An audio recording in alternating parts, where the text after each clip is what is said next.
Executive functioning is so much more than keeping your locker organized or remembering to turn in your homework and stuffing all the things in your backpack. That's exactly why I brought Mike McLeod from Grow Now Therapy to the Special Education Inner Circle podcast. I'm your host, Catherine Witcher, and Mike, thanks for being here today. Thank you so much for having me. It's a privilege to be here. This is going to be exciting. I'm so pumped to jump into this conversation and give people new perspective on executive functioning. But before we get started, tell us, how did you end up at an IEP table? Wow. So I have been to many IEP tables, a lot of IEP Zooms, a lot of IEP tables. So I first started joining IEP meetings as your typical speech and language pathologist, working with a lot of students with speech and language needs, a lot of apraxia, a lot of autism, things like that. So working with students in a school. So I've worked in schools. So I've been the school speech and language pathologist.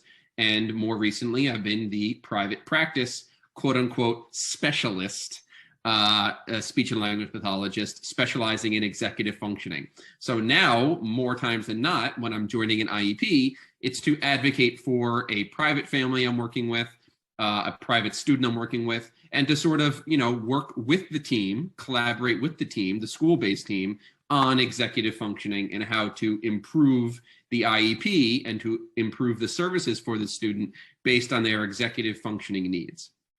I love that so much. So I am not an executive functioning expert, but I know enough to know when we need an expert. And that's what I always teach my master IEP coaches. I said, you don't have to know everything, but you have to figure out what you don't know and go find the best of the best. So when I'm sitting at the IEP table and I have, a child who's struggling in this executive functioning area, or at least the team's calling it executive functioning. I'm not really sure if it always is, quite honestly.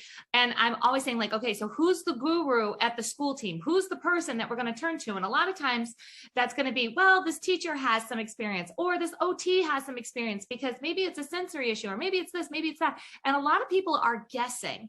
And I've heard you speak a little bit on executive function. I was like, yes, bring it. So you have a perspective on kind of how all this comes together. So let's define, what are you considering when you say executive functioning? What are you talking about?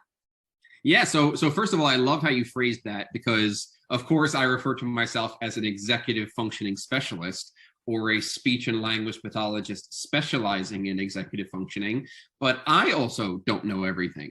And quite frankly, nobody knows everything about executive functioning. I don't care if you're Dr. Russell Barkley, if you're George McCloskey, there is still so much to learn about executive functioning, and so much incredible research that's happening right now connecting executive functioning to ADHD, and what are executive functions, and just how crucial these skills are. They really are incredibly misunderstood, because in the past, we really took an external view of executive functioning. So this is why we have these labels of hyperactivity, inattentiveness, kids who can't sit still, kids who can't focus, kids who daydream, kids with the messy backpacks, the messy lockers, the messy rooms, kids who are just that can't focus, that are just all over the place and super hyper, and they need all of this sensory needs and all of these things, which most often is true, of course, but really always looking externally. And more recently now, we know that executive functioning is really internal skills that are lacking. So we're moving away from the external view of kids who are hyper, kids who can't focus, kids who can't sit still, kids who are disorganized, kids who are disinterested, kids who are lazy. So now we're moving more towards the internal view. So number one is self-regulation.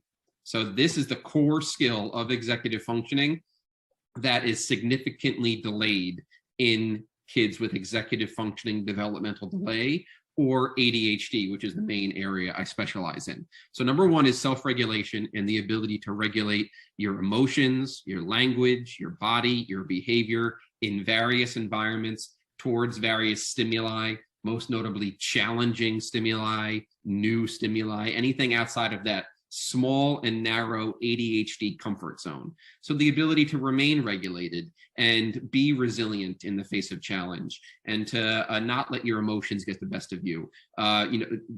a major part of the brain differences in ADHD and executive functioning within that frontal lobe is the emotional center of the brain and the amygdala and all of these areas of the brain that have to do with emotional control. So self-regulation and the ability to regulate, and this is why you hear so many things about all these other diagnostics that are being oppositional defiance disorder and rejection sensitive dysphoria. You know, we've really gotten into the habit now of really putting a diagnostic label on every symptom, but you really look at it, it's really all self-regulation and the ability to regulate in the face of stress, in the face of challenge. So self-regulation is number one. Number two is self-motivation. And when it comes to self-motivation, it's all about non-preferred tasks. And that's the number one thing, as I say to parents, and they'll say, yep, that's my kid, non-preferred tasks. And that's really what it is. It's the ability to initiate, persist, and complete non-preferred tasks outside of their comfort zone.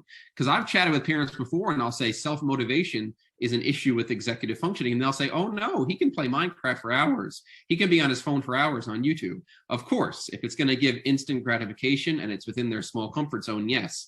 But can they, complete a reading assignment? Can they complete a writing assignment? Can they do a social task outside of their comfort zone, outside of their home?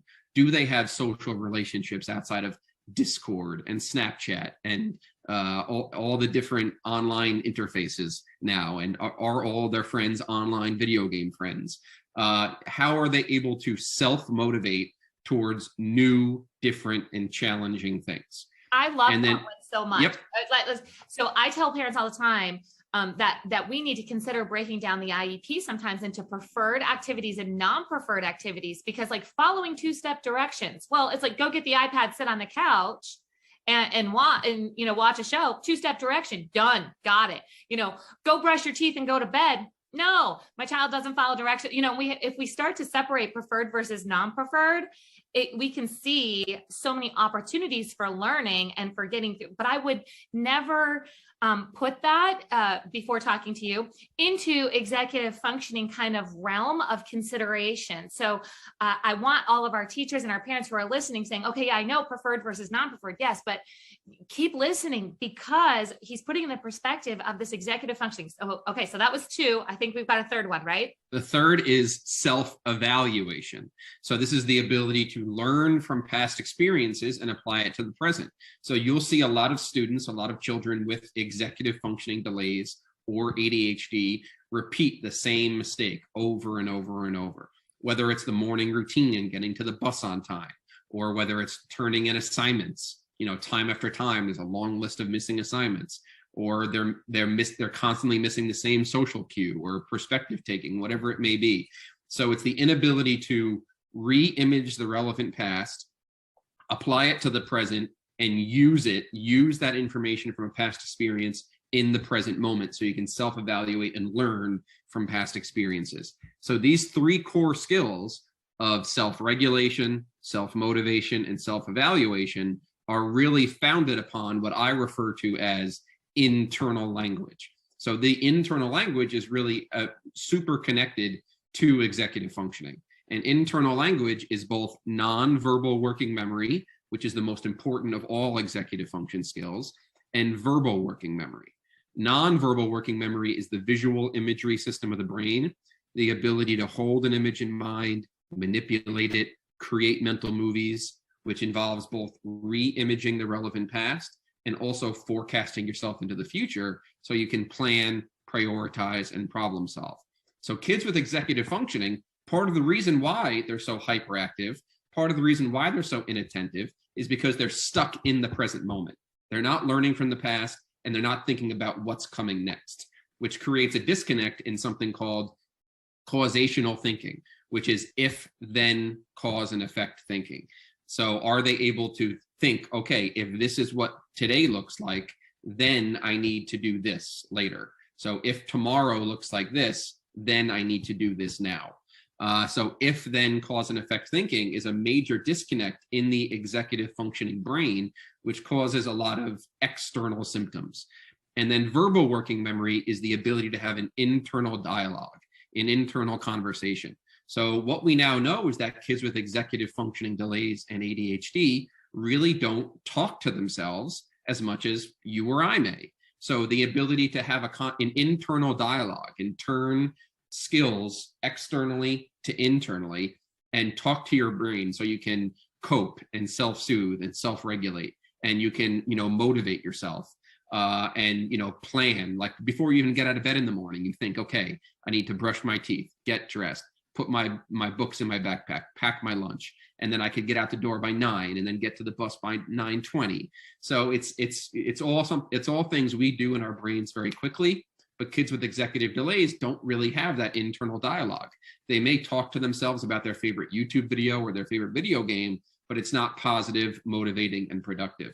So the ability to visualize to yourself and verbalize to yourself is a super critical skill that really needs to be taught and really needs to be practiced for kids with executive functioning delays.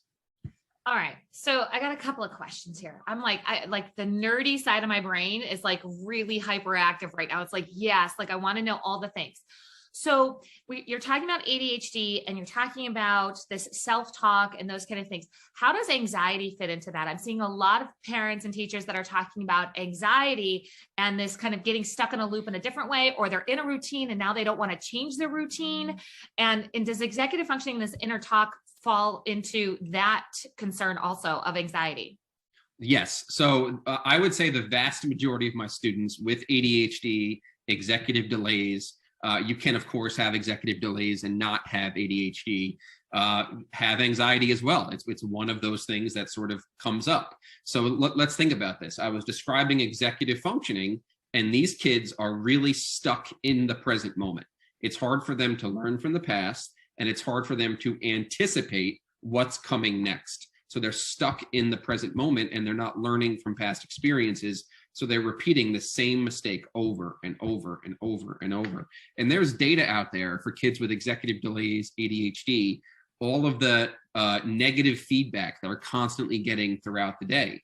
So they really start to internalize a lot of their negative experiences, and they start to develop a little bit of a negative self-image and negative self-talk, because it's hard for them to really improve and mature at the same pace as many of their peers.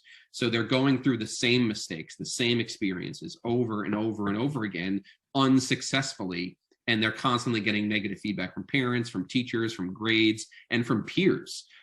So anxiety comes about because of the inability to, number one, to have positive self-directed talk, and number two, to be able to visualize yourself being successful in the future at non-preferred and challenging tasks. So when you can't visualize yourself being successful and you can't talk to your brain to coach yourself to be successful, you're going to replace that with a lot of negative self-talk, and you're going to internalize your negative experiences. So there's anxiety, there's negative self-talk, there's a lack of regulation. There's a lot of things at play. And, there's the social side of executive functioning, the home side of executive functioning. There's a lot of things at play that really feed into this anxiety and negative feedback loop. Okay. I love that. Thank you. That helps put some things in perspective. I know for some of our listeners, when it comes to, it's not just ADHD, there's this anxiety, social, emotional side of things. Now, we have a lot of our parents and teachers that are listening are working with children, students who have a lower verbal skill level than their chronological age, right? So we're talking, maybe we have first grade language skills and it's a third, fourth, fifth grader, and there's this big gap. So we're talking self-talk and we're talking getting through these things. And I've seen the error a lot of times is we're trying to use problem solving that's age appropriate versus what might be more appropriate developmentally or where the child's at. And I feel like that's a gap that I want you to address of where do you start? So I've got this sixth grader that's struggling with all the things that you just mentioned, whether it's social or it's turning things in, and it's, I can visually look at this kid from the outside and say, okay, he's not doing these things that you're talking about, those 3 steps,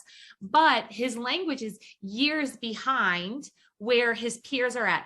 Where does a team start at figuring out how do we help this child, problem solve?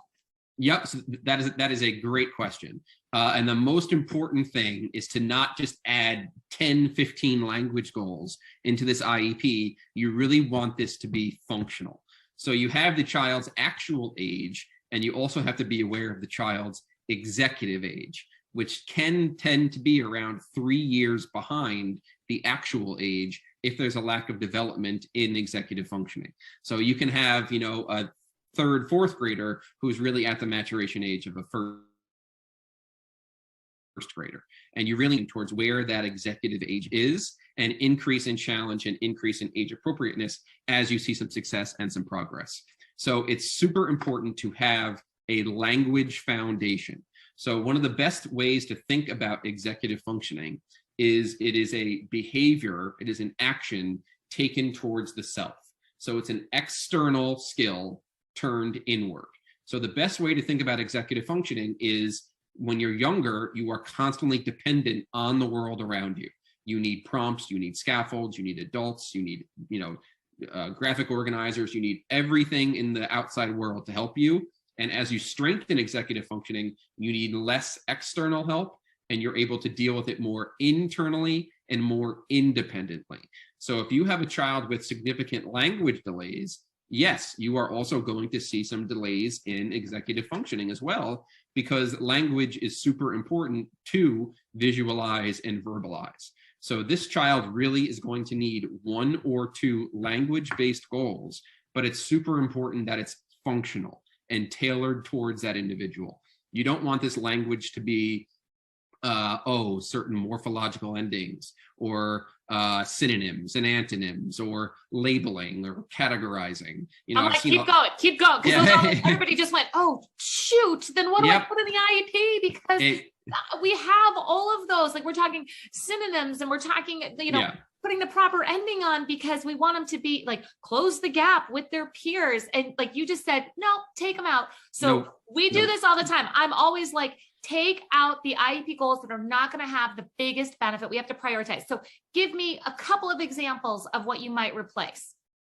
So those spaces. Yes. So I totally agree with you. I have seen far too many IEPs that are inappropriate in terms of language. So if you have a student with some language delays, you're going to want them to be able to tell a fluent story. You're going to want them to be able to initiate and maintain social interactions and have a positive social interaction. So really, at this young age, social is the most important thing. And you want them to be able to use language to self-advocate for themselves, to participate in class, and to initiate and maintain relationships. So the best way this goal should be measured, not by the types of endings, not by the labeling, not by the synonyms or antonyms. It needs to be by informal observation.